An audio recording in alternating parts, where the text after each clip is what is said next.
Hello guys, ngayon magluluto pala tayo ng pansit. Dahil nagplan kami guys na magbodol fight. Ayan, unahin ko lang pagluto yung pansit. Ayan, maglagay na ako ng mantika unti sa ating pan.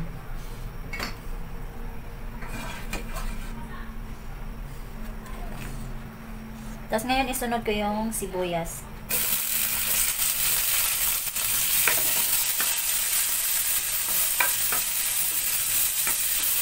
Ayan, initos lang natin hanggang lumabas yung aroma sa ating sibuyas. Sunod yung bawang.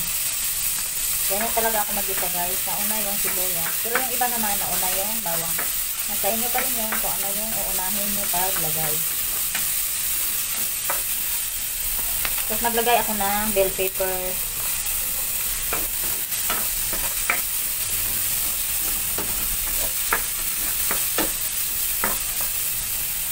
Ito pala yung gagamitin kong sahog. Pork yan siya guys. Puro talaga siya laman. Para walang masayang. Kasi pag may taba, tinatabi lang. O, ayan. Puro laman.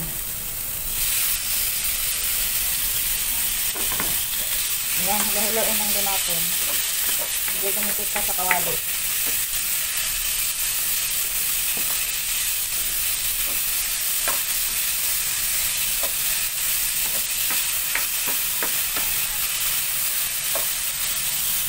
Ngayon, maglagay ako ng black pepper.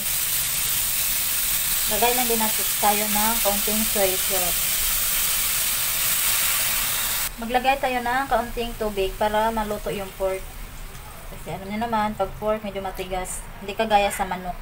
Pero madalas talaga hinahalo ko guys, yung chicken. Ngayon, pork naman tayo para maiba naman.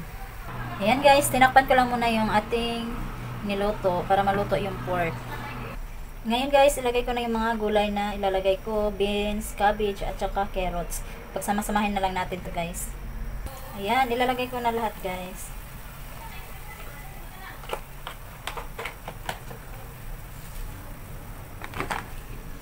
Siyempre, halo-haloin natin guys para ma-mix yung lasa at saka magpantay din.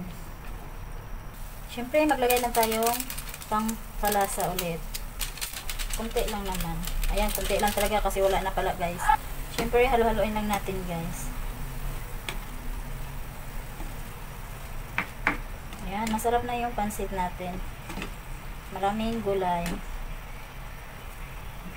Kasi lang sobrang Pinoy yung pagka-slice. Naliitan sobra. Ayan, pero tatanggalin ko siya guys. Set aside muna natin kasi dito din tayo mag-ano sa bihon. Ayan, tatanggalin ko muna. Kasi bawal din ma-overcook kasi mapapangit yung ating gulay.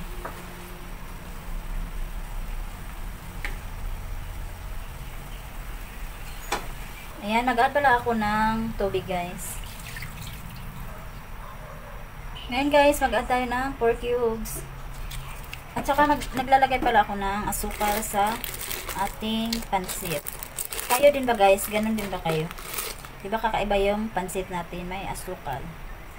Unti lang din naman. Pang-balance lang sa lasa.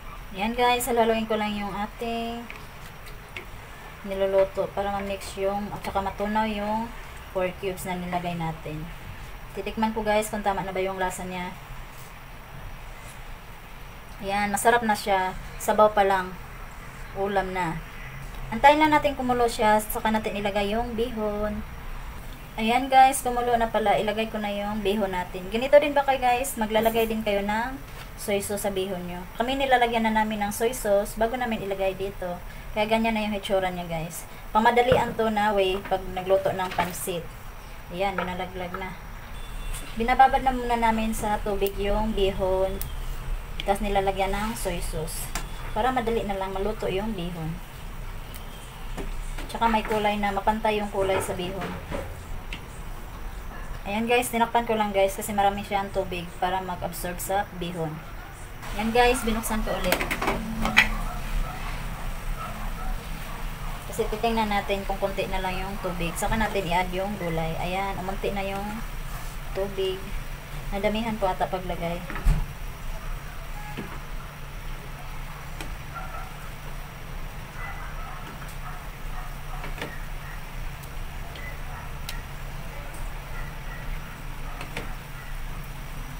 Ngayon guys, i-add ko na yung gulay na ginisa natin. Ayan. Diba? Maraming gulay. Mas masarap talaga ang pansit pag maraming gulay. Ayan guys, tapos na tayo magluto sa ating pansit. Ayan, yummy na yung pansit natin. Kain po tayo. Bye!